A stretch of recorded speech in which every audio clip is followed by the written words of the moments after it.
નમસ્કાર વિદ્યાર્થી મિત્રો, મારી યુટ્યુબ ચેનલ સંજય પટેલમાં આપ સૌનું હાર્દિક સ્વાગત છે. મિત્રો, આજના વિડીયોની અંદર આપણે ધોરણ 7 વિષય છે ગુજરાતી, જેનો પાઠ 15મો, જેનું નામ છે દાદાજીનો પત્ર. આ પાઠની સમજૂતી મેળવવાના છીએ. વિદ્યાર્થી મિત્રો, જો તમે મારી ચેનલમાં નવા હોય તો મારી ચેનલને જરૂરથી સબસ્ક્રાઇબ કરો. વિડીયો સારો લાગે તો લાઇક કરો, શેર કરો અને બેલ નોટિફિકેશન ઓન કરો, જેથી મારા આગળના નવા વિડીયો પણ આપને મળતા રહે. તેમજ વિદ્યાર્થી મિત્રો, આ પાઠની પીડીએફ જોવા માટે પ્લે સ્ટોરમાંથી અમારી એપ્લિકેશન વિશ્વગુરુ STD 1-12 ગુજરાતી ડાઉનલોડ કરી તમારા મોબાઈલમાં ઇન્સ્ટોલ કરો. જે તમે શરૂ કરશો તો તમને આ પ્રકારે જોવા મળશે, જેમાં બધા ધોરણની અંદર ધોરણ બતાવશે, ધોરણ પસંદ કરશો એટલે વિષય બતાવશે, વિષય પસંદ કરશો એટલે પાઠનું નામ બતાવશે. જેમાં વિડીયો ઉપર ક્લિક કરશો તો વિડીયો જોવા મળશે અને PDF ઉપર ક્લિક કરશો તો તમને PDF જોવા મળશે. તો આશા રાખો અમારી એપ્લિકેશન આપને ગમશે. જરૂર ડાઉનલોડ કરજો, જેમાં આપણે વિડીયો અને PDF બિલકુલ ફ્રીમાં જોવા મળશે. તો ચાલો મિત્રો, હવે શરૂ કરીએ પાઠ 15 દાદાજીનો પત્ર. આ એકમમાં દાદાએ પોતાના પૌત્રને લખેલો પત્ર આપવામાં આવ્યો છે. પત્ર લખવો એ પણ એક કૌશલ્ય છે. આપણે જાણીએ છીએ કે કૌશલ્ય સતત મહાવરાથી કેળવાય છે. આ પત્રમાં સરનામું, સંબોધન તેમજ લિખિત અંગ કયા ભાગમાં લખવામાં આવ્યા છે તેની નોંધ કરી વિવિધ પત્રોમાં નોંધાયેલી વિગતો સાથે સરખાવવા જેવું છે. પત્રમાં સંદેશાની આપલે અને સાથે સંવેદનની ઉષ્માપૂર્ણ અભિવ્યક્તિ થતી હોય છે. સામાન્ય રીતે સ્વજનો સાથે સંવાદ કરવા અથવા વ્યવહાર માટે પત્ર લખવામાં આવતા હોય છે. તો વિશ્વ સાહિત્યમાં પણ પત્ર સાહિત્ય અદકેરું સ્થાન ધરાવે છે. પોતાની વાત ટૂંકમાં તેમજ રસાળ શૈલીમાં લખવી તે કળા છે, જે વારંવાર લખવાથી શક્ય બને છે.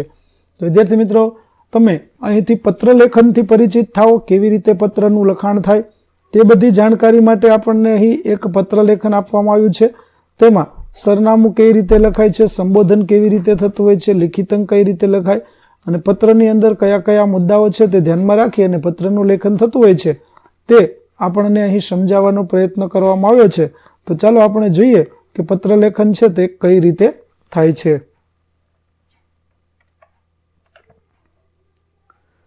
જુઓ, સૌપ્રથમ જે વ્યક્તિ પત્ર લખે છે તે વ્યક્તિનું અહીં સરનામું છે તે આપણે પત્રની ડાબી તરફ લખવાનું હોય છે. જેમાં સરનામું લખેલું છે પ્રીતમભાઈ જે ધોળકિયા, મૂ પોસ્ટ માનકુવા, તાલુકો ભુજ, જિલ્લો કચ્છ. તારીખ છે 10/9/2022. તો આ છે તે જે વ્યક્તિ પત્ર લખે છે તે પોતાનું સરનામું અહીં લખે છે. ત્યાર પછી તારીખ લખવામાં આવે. ત્યાર પછી સંબોધન, જે બીજો ભાગ છે તે સંબોધનનો છે, જેમાં વહાલા વિવેક આ પ્રકારે સંબોધન કરવામાં આવ્યું છે. કેમ કે દાદા છે તે તેના પૌત્રને પત્ર લખે છે, માટે તેણે વહાલા વિવેક આ પ્રકારનું સંબોધન કર્યું છે. કુશળ હોઈશ, અમે સૌ અહીં કુશળ છીએ. જો કે તારી ગેરહાજરી સતત ચાલે છે, પરંતુ તું તારા ઉજ્જવળ ભવિષ્ય માટે વડોદરા અભ્યાસ અર્થે ગયો છે એમ વિચારીએ છીએ તો મન ફરી પ્રફુલ્લિત થાય છે. તો કુશળ એટલે સાજો નરવો, તબિયત સારી અને કંઈ વાંધો ન હોય, સ્વસ્થ છે એવી અમે આશા રાખીએ છીએ. તારી ગેરહાજરી, કેમ કે વિવેક છે તે વડોદરા ભણવા માટે ગયો છે અને તે હોસ્ટેલની અંદર રહી અને અભ્યાસ કરી રહ્યો હોય તેવું લાગે છે, અને તેને દાદાજીએ પત્ર લખે છે એટલે કહે છે કે તારી ગેરહાજરી છે તે અમને સતત અહીં ચાલે છે, તેનું અમને દુઃખ છે, પરંતુ તારા ઉજ્જવળ ભવિષ્ય માટે તે જરૂરી છે અને તેથી જ તું ત્યાં ગયો છે.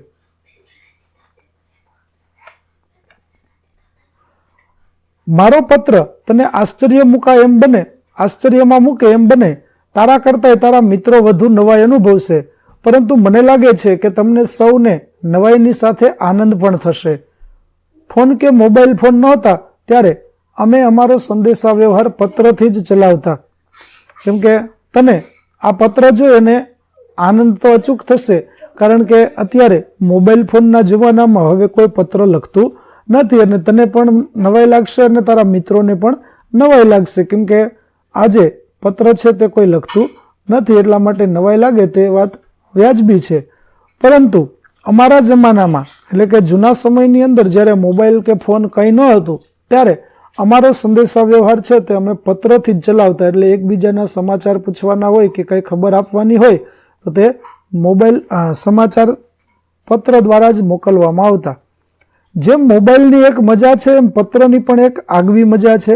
સાચું કહું તો ફોનમાં બોલવાનો મહિમા છે, જ્યારે પત્રમાં લખવાના કૌશલ્યનું મહત્વ છે.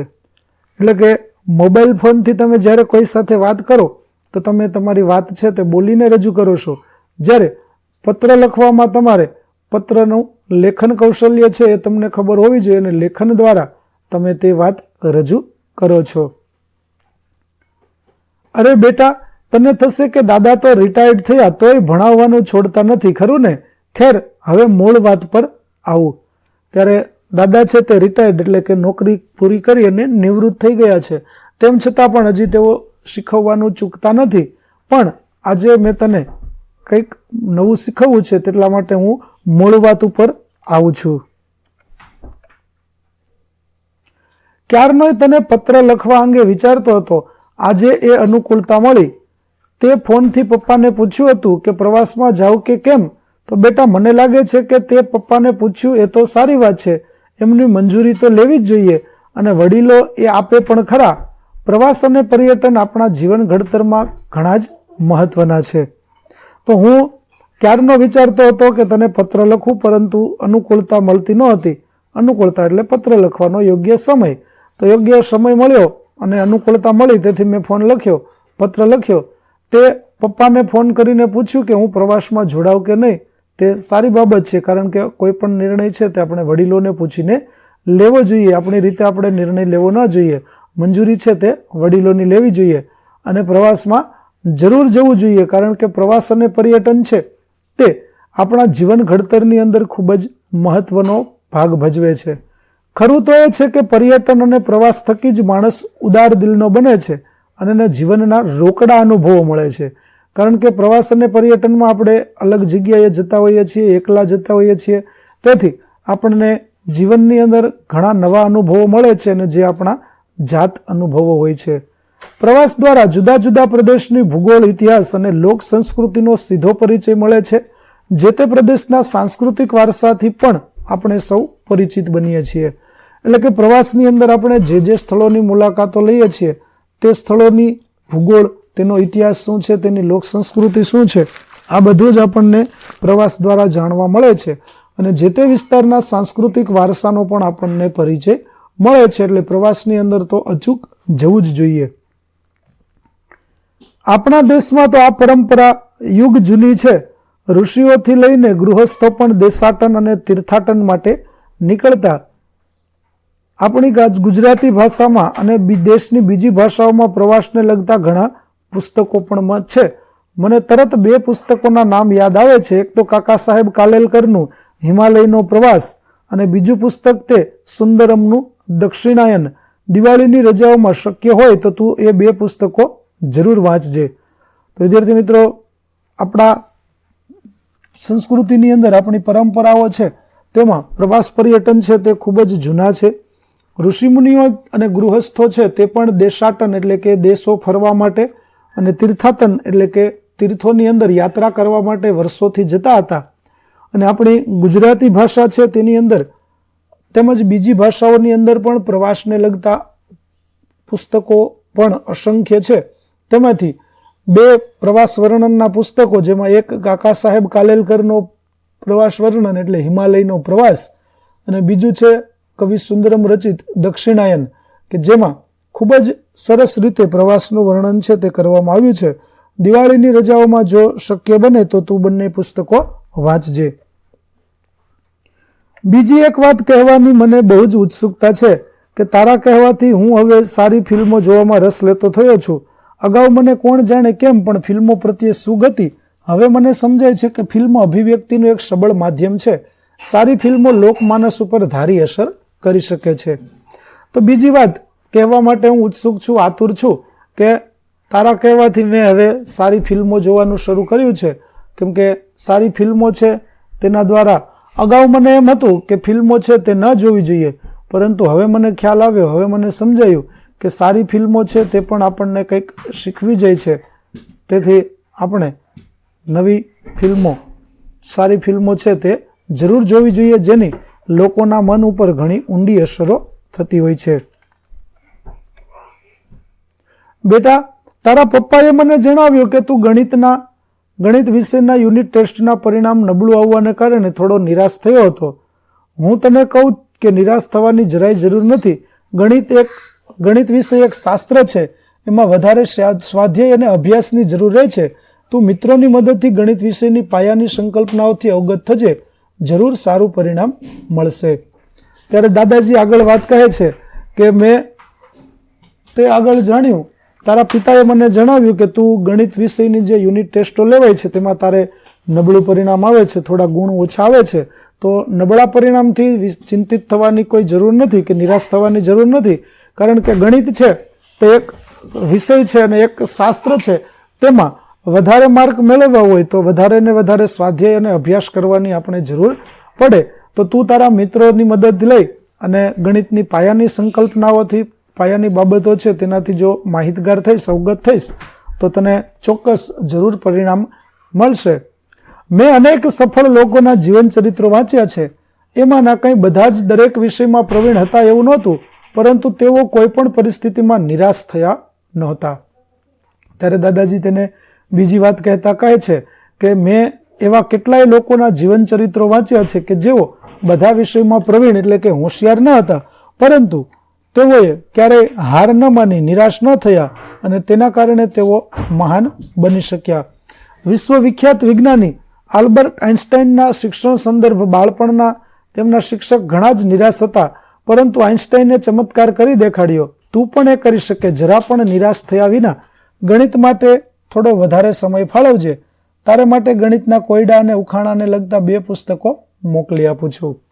તો આપણા મહાન વૈજ્ઞાનિક આલ્બર્ટ આઇન્સ્ટાઈન કે જેમને બાળપણમાં તેમના શિક્ષકે કહ્યું હતું કે તમે આ બાળકને ઘરે ભણાવો, અમે શાળામાં તેમને ભણાવી શકશું નહીં, અને તે જ બાળક મોટો થયા પછી કેવા કેવા ચમત્કારો કરે છે, કેવી વૈજ્ઞાનિક શોધો કરે છે તે આપણે સૌ જાણીએ છીએ. તો જેમ આલ્બર્ટ આઇન્સ્ટાઈને કર્યું તેવું તું પણ કરી શકે છે. માટે તારે જરા પણ નિરાશ થયા વગર માત્ર જરૂર છે ગણિત માટે વધારે સમય ફાળવવાની. તું વધારે મહેનત છે તે ગણિત પાછળ કરીશ તો તને ચોક્કસ તેમાં સફળતા મળશે. અને એ માટે હું તને વાર્તાના અને ગણિતના ઉખાણાના અને કોયડાઓના પુસ્તકો છે તે મોકલી આપું છું કે જેની મદદથી તારું ગણિતનું જ્ઞાન છે તે વધારે પાકું થઈ શકશે. વધુમાં કહું તો અહીં નવરાત્રિની તડામાર તૈયારીઓ થઈ રહી છે. રવિવાર અને દશેરાનો તહેવાર એમ 2 રજાઓ છે. તું આવીશ ને? તું આવે કે ન આવે, દાદા તો વરસાદની જેમ તારી વાટ જોશે. તો આગળ કહે છે કે નવરાત્રિનો તહેવાર છે તે નજીકમાં આવી રહ્યો છે, ત્યારે તડામાર તૈયારીઓ છે તે નવરાત્રિના તહેવારની થઈ રહી છે અને સાથે સાથે દશેરાની રજા છે તે પણ આવી રહી હોય. માટે નવરાત્રિ અને દશેરા એમ 2 દિવસની રજા છે. તો તને સમય મળે તો તું પણ જરૂરથી આવજે. અમે અહીં જેમ વરસાદ આવવાની લોકો રાહ જોઈ શકે તેવી જોઈ રહ્યા હોય એવી રીતે અમે પણ અહીં તારા આવવાની રાહ જોઈ રહ્યા છીએ. અને છેલ્લે અભ્યાસમાંથી સમય કાઢીને જરૂરી વ્યાયામ કરજે જ. સ્વામી વિવેકાનંદની પેલી સૂક્તિ યાદ તો છે ને? લે ફરી યાદ કરાવું કે તંદુરસ્ત શરીરમાં જ તંદુરસ્ત મન વસે છે. તારા શિક્ષકો અને મિત્રોને પણ મારા સ્મરણ કહેજે. સમય મળે એટલે પત્ર જરૂર લખજે. તો છેલ્લે દાદાજી એને છેલ્લી શીખ આપતા કહે છે કે અભ્યાસમાંથી તું સમય કાઢી અને વ્યાયામ એટલે કે કસરત છે એ પણ કરતો રહેજે. કારણ કે સ્વામી વિવેકાનંદની પેલી યુક્તિ, સ્વામી વિવેકાનંદે કહ્યું છે કે તંદુરસ્ત શરીરમાં જ તંદુરસ્ત મન વસે છે. એટલે કે આપણું જો શરીર સ્વસ્થ હશે તો જ આપણું મન છે તે સ્વસ્થ રહી શકશે. તારા શિક્ષકોને, તારા મિત્રોને પણ મારી યાદ આપજે, સ્મરણ કહેજે અને સમય મળે ત્યારે ફરીથી પત્ર લખજે. દાદાજીના આશીષ. તો આવી રીતે દાદાજી છે તે પોતાનો પત્ર પૂરો કરે છે અને વિવેકને પત્ર દ્વારા ઘણી બધી શિખામણો છે, ઘણી બધી સમજવા જેવી બાબતો, વિચારવા જેવી બાબતો કહે છે. ત્યાર પછી શબ્દાર્થ.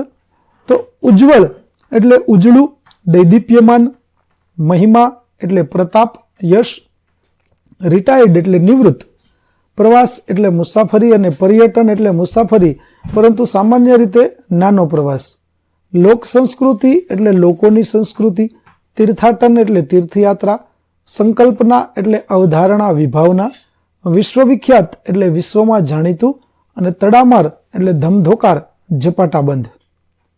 ત્યાર પછી શબ્દ સમૂહ માટે એક શબ્દ આપો જેમાં જિંદગીનું વૃત્તાંત એટલે જીવનચરિત્ર, નવરાત્રિઓનો સમૂહ એટલે નવરાત્રિ, સંસ્કૃતિને લગતું તો સાંસ્કૃતિક, ઘણા કાળથી ચાલ્યો આવતો રિવાજ એટલે પરંપરા, જુદા જુદા દેશોમાં ફરવું તેને દેશાટન કહેવાય, અને ઉત્તમ ઉક્તિ કે કથન જેને સૂક્તિ કહેવાય.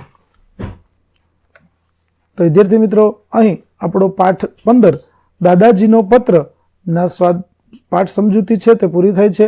આગળના પાઠની સમજૂતી મેળવવા અમારી ચેનલને જરૂરથી સબસ્ક્રાઇબ કરો, તેમજ પીડીએફ જોવા માટે પ્લે સ્ટોરમાંથી અમારી એપ્લિકેશન વિશ્વગુરુ STD 1-12 ડાઉનલોડ કરો, જેમાં આપને ધોરણ 7 તમામ વિષયના સ્વાધ્યાય સોલ્યુશન, સ્વાધ્યાય પોથી સોલ્યુશનના વિડીયો અને પીડીએફો મળી રહેશે, જે એકદમ ફ્રી છે. કોઈપણ પ્રકારના ચાર્જ વગર તમે વિડીયો અને પીડીએફો જોઈ શકશો. તો આશા રાખું છું અમારી એપ્લિકેશન આપ સૌને ગમશે. જરૂર ડાઉનલોડ કરજો.